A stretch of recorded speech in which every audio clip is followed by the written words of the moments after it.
Осыған дейін елімізде 8 наурыз халықаралық әйелдер күніне орай көп балалы аналарға әкімдік тарапынан бір жолғы қаржылық көмек берілетіні туралы хабарлаған болатынбыз.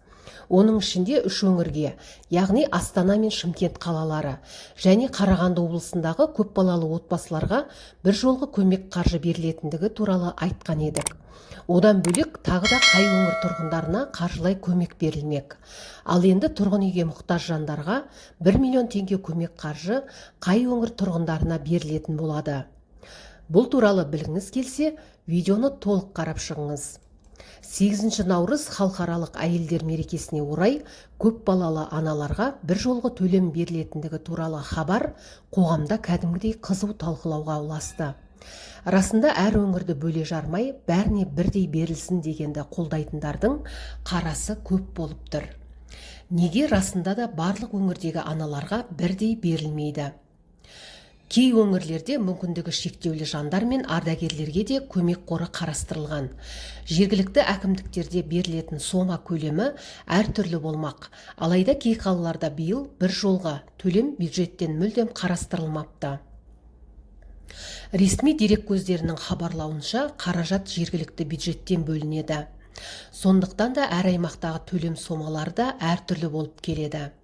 Мысалы, елордамыз Астанада көп балалы аналарға 9230 теңге берілгелі отыр. 8 наурыз халықаралық әйелдер күніне орай елордада 34 мыңға жуық көп балалы ана бір жолға әлеуметтік төлем алатын болады деп хабарлайды Астана қаласының әкімдігі. Астана қаласының жұмыспен қамту және әлеуметтік қорғау басқармасы қала мәслихатымен бекітілген Астана қаласында әлеуметтік көмек көрсетудің, оның мөлшерлерін белгілеудің және мұқтаж азаматтардың жекелеген санаттарының тізбесін айқындау қағидасына сәйкес 8 наурыз халықаралық әйелдер күніне орай Астана қаласының көп балалы отбасыларына, көп балалы аналарға, оның ішінде аз қамтылған аналар 34 мыңға жуық азаматшаға 2,5 айлық есептік көрсеткіш көлемінде, яғни 9230 теңге мөлшерінде бір жолғы әлеуметтік көмек төленеді. Айта кетері, Шымкентте бұл сома 2 есе көп, яғни 18460 теңге берілмек. Шымшаһарда 2019 жылдан бері қала мәслихатының 29 наурыздағы шешімі негізінде Шымкент қаласының жұмыспен қамту және әлеуметтік қорғау басқармасы тарапынан алтын алқа, күміс алқа иегерлеріне жыл сайын бір реттік әлеуметтік көмек төленеді. Қазір оңтүстік шаһарда 64134 көп балалы ана бар. Оның ішінде алтын құрсақты аналар, яғни 12608 ана алтын алқа, күміс алқа иегері атанған. Мереке мен атаулы күндерге арналған бір реттік көмек жергілікті бюджеттен жоғарыда аталған санаттағы аналарға 5 айлық есептік көрсеткіш көлемінде төленетін болады. Осылайша Шымкентте 12608 ана бір реттік қаржылай көмек алатын болады. Ал Түркістан облысында мерекеге орай өңір бойынша ақпан-наурыз айларында 14 ауданға төлемақы берілмек.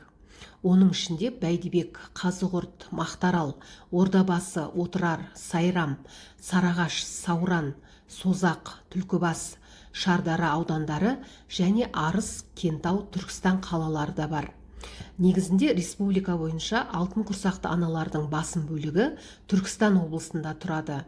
Еліміз бойынша әрбір 4-ші сәбидің күнгейде өмірге келетінін ескерсек, облыс көп балалы аналарға көбірек ақша берсе де артықтық етпейтіні белгілі. Жергілікті бюджет есебінен 2-3 айлық есептік көрсеткіш мөлшерінде 42250 көп балалы анаға 352,4 миллион теңгеге, яғни алтын алқа, күміс алқа, батыр ана, 1-2 дәрежелі ана даңқы орденімен марапатталған аналарға бір реттік әлеуметтік төлем төлеу жоспарланып отыр. Айта кетейік, 2024 жылғы есеп бойынша бір айлық есептік көрсеткіш 3692 теңге болып белгіленгені белгілі.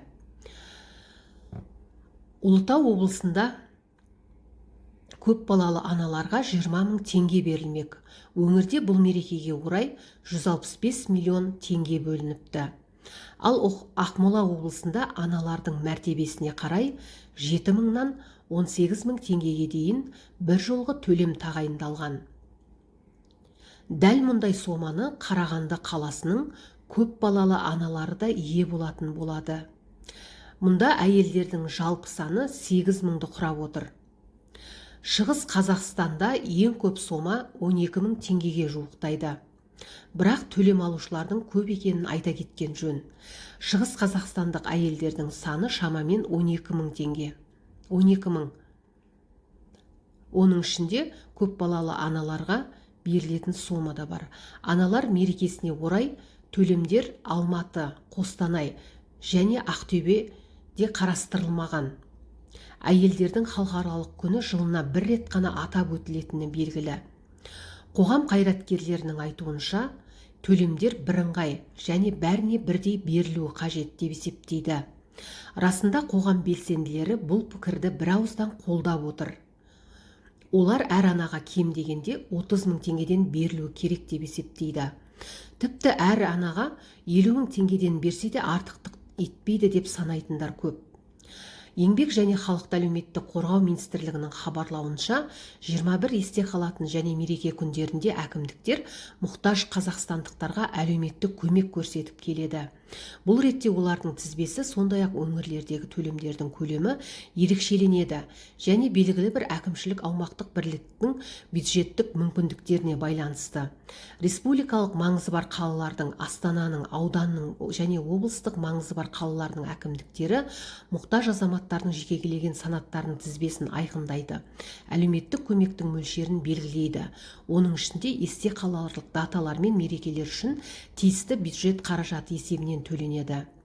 Алматы қаласының жұмыспен қамту және әлеуметтік бағдарламалар басқармасы өз кезегінде халықаралық әйелдер күні мемлекеттік тұрғын үй қорынан, тұрғын үй немесе жеке тұрғын үй қорынан жергілікті атқарушы орган жалдаған тұрғын үйге мұқтаж ретінде есепте тұрған көп балалы отбасыларға 1 миллион теңге сомасында бір жолға әлеуметтік көмек тұрғын үй сатып алуға берілетінін хабарлады. Бұл тек Алматы қаласы бойынша ғана. Алматы қалалық жұмыспен қамту және әлеуметтік бағдарламалар басқармасының мәліметінше, осы санаттағы тұрғындарға осындай ақшалай төлем басқа мереке күндері де беріледі. Мәселен, жаңа жыл, Наурыз мейрамы, Қазақстан халқының бірлігі мерекесі, Конституция күні, Республика күні, тәуелсіздік күніне де бір жолғы көмек қаржы төленеді.